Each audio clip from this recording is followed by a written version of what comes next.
नमस्कार दोस्तों। आप सबको मालूम है कि न्यू वर्ल्ड ऑर्डर अभी प्रगति पर है। ये शब्द जो है बड़ा कमाल का है।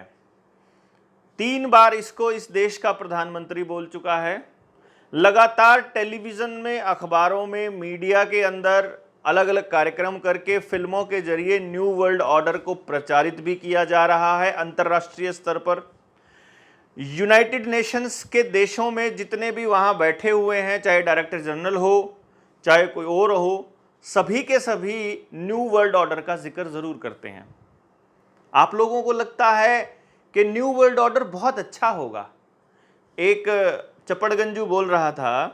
कि न्यू वर्ल्ड ऑर्डर पूरी तरह से समाज को बेहतर बनाने का एक प्रोग्राम है, जो ये इन्होंने 2030 तक लाने का प्लान किया है। मैं आपको ये बता चुका हूं पहले कि चाहे सारे सरकारी संस्थानों का बेचना हो, चाहे उन संस्थानों के अंदर नई भर्तियां ना करना हो, आर्मी की भर्ती को अभी सस्पेंड करना पिछले 3 सालों में, ये यूपीएससी के अंदर प्राइवेट आदमियों को लाना, आर्मी के अंदर प्राइवेट आदमियों को लाना, ठेके पर 3 साल के लिए आर्मी में भर्ती करने की योजना लेकर के आना, चाहे प्लानिंग कमीशन को भंग करके नया नीति आयोग बनाना और उस नीति आयोग के अंदर उन लोगों को प्रभावी पदों पर बिठाना जो बिल गेट्स के बिठाए हुए लोग हैं। ये पूरा का पूरा अपने आप में एक षड्यंत्र है। आपको नहीं समझ में आएगा, लेकिन पिछले 8 सालों से क्या कोशिशें हो रही हैं। आपकी जबान को बंद किया जा रहा है, आपकी आमदनी को घटाया जा रहा है, आपको और कर्जदार बनाया जा रहा है, आपके खर्चों को बढ़ाया जा रहा है। समाज के अंदर एक दूसरे के प्रति भाव विश्वास की बजाय अविश्वास के पैदा किए जा रहे हैं। नफरत परोसी जा रही है, मोबाइल के जरिए अश्लीलता परोसी जा रही है, टेलीविजन और मीडिया, अखबारों की स्वायत्ता और उनकी स्वतंत्रता को बिल्कुल भंग कर दिया गया है। इस वक्त हम 200 के लेवल पर 200वें स्थान पर पहुंच गए हैं। पिछले साल हम 154वें स्थान पर थे जब हम मीडिया की स्वतंत्रता का सूचकांक देखते हैं पूरी दुनिया के अंदर। और कहां जाने वाले हैं,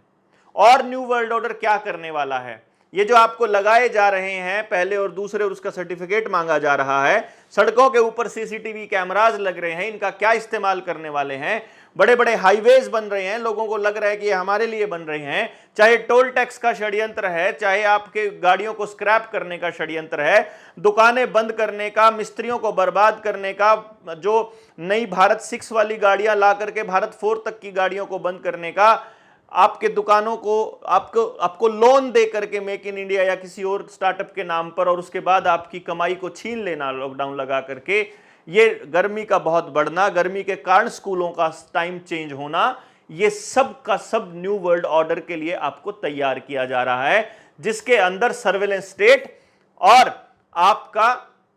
खाना और पानी सब कुछ सरकार से आएगा, और उसके बाद आप करने लायक कुछ बचोगे नहीं।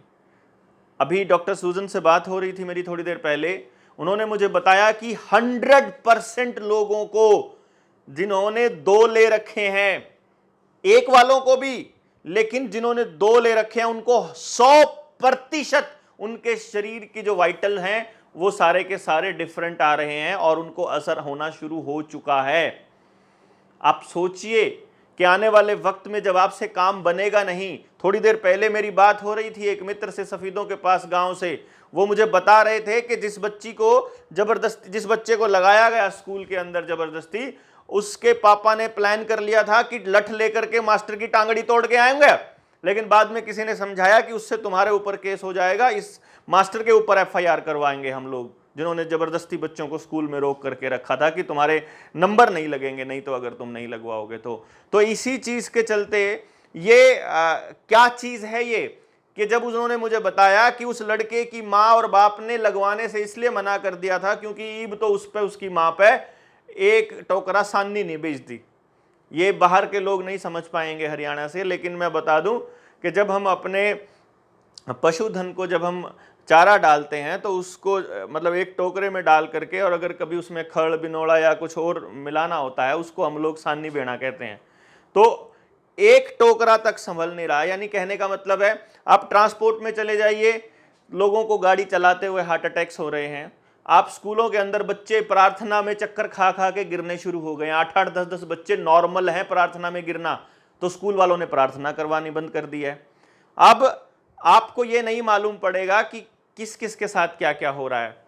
और अगर अभी भी नहीं चेते तो ये आपके बच्चों पे आ रहे हैं, पैदा होते ही ठोकना शुरू करेंगे। जैसे आपके खेत के बीज खत्म करे, जैसे आपके डंगरों के बीज खत्म करे, अब इंसान के बीज की बारी है। उसको आप बचा पाएंगे कि नहीं बचा पाएंगे, आपका डीएनए आप बचा पाएंगे कि नहीं बचा पाएंगे। इसी चीज को ध्यान में रखते हुए हम लोगों ने एक प्लान किया है कि भाई क्यों ना हम लोग आप सभी लोगों से मुलाकात करें, वो संगठन जो चाहते हैं कि समाज के अंदर कुछ बेहतरी हो, समाज जागे, उन संगठनों को आगे आना होगा।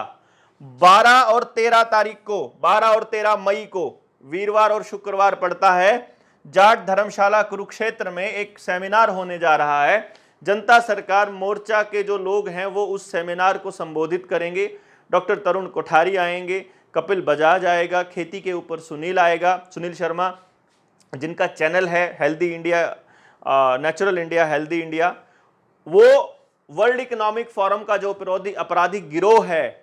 जिसने यूनाइटेड नेशंस का एजेंडा 21 टेक ओवर कर लिया है, जिसका नाम आज के टाइम पे एजेंडा 2030 है, सस्टेनेबल डेवलपमेंट का नाम सस्टेनेबल डेवलपमेंट बोलते हैं, और उस जो प्रस्तावित न्यू वर्ल्ड ऑर्डर है उसको पूरी तरह से समझने के लिए हम लोग आ रहे हैं कुरुक्षेत्र में, जाट धर्मशाला में 12 और 13 तारीख को। जितने भी संगठन हैं,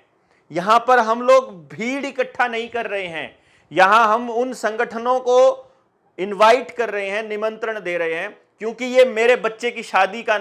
कोई फंक्शन नहीं चल रहा है कि मैं जाकर के आपको बुलाऊंगा। अगर कोई संगठन का अधिकारी ऐसा है जिसको हम लोग कॉल नहीं कर पाए हैं, जिनको हम मैसेज नहीं कर पाए हैं, और उन तक ये बात पहुंच जाती है या आप तक पहुंच गई है, और आप जानते हैं किसी संगठन के अधिकारी को, चाहे वो रोडवेज में है, चाहे वो किसान है, किसान संगठन है, बेरोजगारों के लिए लड़ाई लड़ रहे हैं, आंगनबाड़ी आशा वर्कर हैं, आदिवासी संगठन है, मजदूरों का कोई संगठन है, बैंक कर्मचारी है, रेलवे है, या रेलवे के साथ साथ मैं इसके अंदर रोडवेज लिखना अगर मैं भूल गया हूं तो मैं इसके अंदर लिख देता हूं।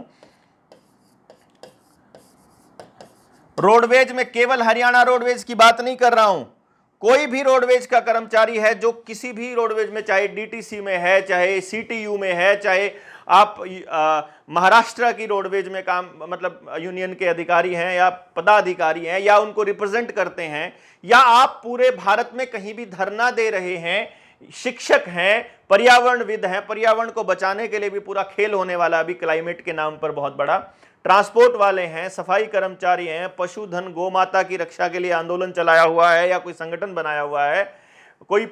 मीडिया कर्मी है जिसको मालूम है कि सरकार के अंदर बैठे लोग और सरकारों को खरीद रह चुके लोग, ये जो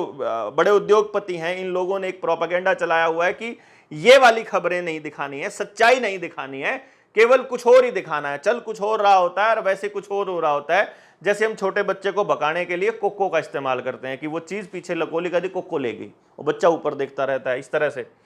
जबरन जिनको लगाए गए हैं, वो हम नाम नहीं ले सकते कि वीडियो उठ जाती है, और जिनको साइड इफेक्ट्स हो चुके हैं, अगर उनका कोई संगठन है बना हुआ, मैं चाहता हूं कि वो लोग संगठन बना लें और पता करें कि कितने लोग हैं जिनको हो चुके हैं, नहीं तो होने वाले हैं। अब आपको मैं पहले बता रहा हूं, कोई साधु संत है, कोई धार्मिक संगठन है, कोई भी है, इवन यहां तक कि कोई पॉलिटिकल पार्टी भी अगर है जो इस संगठन, जो इस षड्यंत्र से पीछा छुड़ाना चाहती है, जिसको ये मालूम है या समझना चाहते हैं, हमें कोई फर्क नहीं पड़ता है। हमारी कोई राजनीतिक महत्वाकांक्षा इस तरह की नहीं है कि हमें किसी पर्पस को हल करने के लिए सब कर रहे हैं। हमारा एक ही मकसद है कि देश के लोग ये जान पाएं कि आपके साथ धोखा हो रहा है, सरकारें, मीडिया, अफसर और ये पूरे उद्योगपति मिलकर के आपके साथ धोखा कर रहे हैं। रेडी पटरी वाले हों चाहे कोई भी है, मैं आपसे गुजारिश करूंगा कि आप लोग 12 और 13 तारीख के लिए उन संगठनों को बोलिए कि वो वहां पहुंचें, वो इस पूरे के पूरे षड्यंत्र को समझें, इस षड्यंत्र को समझ करके अपने लोगों को समझाएं और अपनी अपनी यूनियंस को तैयार करें। आने वाले वक्त में जो इस देश के अंदर बहुत बड़ी क्रांति होने वाली है, उस क्रांति के अंदर, उस यज्ञ के अंदर अपनी आहुति डाल सकें। तो आप लोग इस बात को ध्यान रखिएगा कि इस मुहिम को पीछे नहीं छोड़ना है। और कुछ साथी हैं जिनके लिए बस एक आखिरी मैसेज है कि आप लोग ये सोचते हैं कि हम जनता सरकार मोर्चा का अपने स्टेट के अंदर बैनर लगा सकते हैं कि नहीं लगा सकते हैं, हम बना सकते हैं कि नहीं। आप बिल्कुल बना सकते हैं, किसी की बपौती नहीं है जनता सरकार मोर्चा, कोई संगठन नहीं है जनता सरकार मोर्चा। जनता सरकार मोर्चा का मतलब है वो लोग जो समाज के लिए आवाज उठाते हैं, उठाने वाले लोग और एक दूसरे के लिए खड़े होने वाले लोग जनता सरकार मोर्चा में हैं। अगर आप जिस संगठन में काम कर रहे हैं उसी संगठन में काम करिए, कोई दिक्कत नहीं है। आप नैतिक तौर पर आप हमारे साथ हैं तो आप जनता सरकार मोर्चा हैं, कहीं भी शुरू कर सकते हैं। एक खास बात और, अगर आपको न्यू वर्ल्ड ऑर्डर के बारे में जानकारी है तो अपने आसपास ऐसे लोगों की टीम तैयार कर लीजिए कि जब आपके ऊपर अत्याचार हो रहा हो तो वो आकर के आपको बचाने के लिए, सबसे नज़दीकी आदमी आ सकता है। तो अगर आपके घर में कोई नहीं समझता है तो पड़ोसी के साथ पास जाइए, वहाँ कोई नहीं समझता है तो आगे पड़ोसी के पास जाइए। जो किसी पॉलिटिकल पार्टी का पट्टा पहन के उसका कुत्ता बना हुआ है उस आदमी को नहीं समझ में आएगा, क्योंकि कांग्रेस इसके अंदर शामिल है, आम आदमी पार्टी इसके अंदर शामिल है, तृणमूल कांग्रेस इसके अंदर शामिल है, ठाकरे इसके अंदर शामिल है, शिवसेना हो चाहे कम्युनिस्ट हो चाहे भाजपा हो चाहे कोई भी पार्टी हो। एक पार्टी रह गई हो तो उसको भी, बहुजन पार्टी है, समाजवादी पार्टी है, जयंत चौधरी है, चौटालाज हैं, हुड्डा है, सुरजेवाला है, शैलजा है, तंवर है, भंवर है, कोई भी है, सबके सब इसके अंदर शामिल हैं। ये ध्यान रखिएगा, नाम लेना बहुत जरूरी है। अगर आपको समझ में कोई आता है, वो सब पॉलिटिकल लोग, जितने भी संगठित लोग थे, कोई एनजीओ नहीं बोलेगा, कोई डॉक्टर एस्टैब्लिश नहीं बोलेगा, सबको मालूम है। जब एक आम आदमी को भी पता है कि आपके साथ फर्जीवाड़ा हो रहा है तो क्या इनको नहीं मालूम है? सब पता है, लेकिन बोलेंगे नहीं। इसलिए इन लोगों को भगाना होगा, आपको अपने आसपास ऐसे लोग तैयार करने होंगे। तो अगर आपके पड़ोस में भी नहीं है कोई तो आप पिछली गली में ढूंढिए, आप थोड़ी 2 गली छोड़कर ढूंढिए, गांव में ढूंढिए, शहर में ढूंढिए, कॉलोनी में ढूंढिए, आप ढूंढिए उन लोगों को। और वो आपको घर बैठे नहीं मिलेंगे, फेसबुक के ऊपर, टेलीग्राम के ऊपर नहीं मिलेंगे। उनको ढूंढने के लिए, उनसे बात करने के लिए आपको निकलना पड़ेगा। तो जिसको समझ में आई हुई है, जो जानता है, जो अवेकन है, जो जागृत है, उसको घर से निकलना ही होगा। आज निकलें या फिर 10 दिन के बाद या 10 महीने के बाद या सब कुछ बर्बाद होने के बाद समझ में आए, आपको निकलना तो पड़ेगा ही।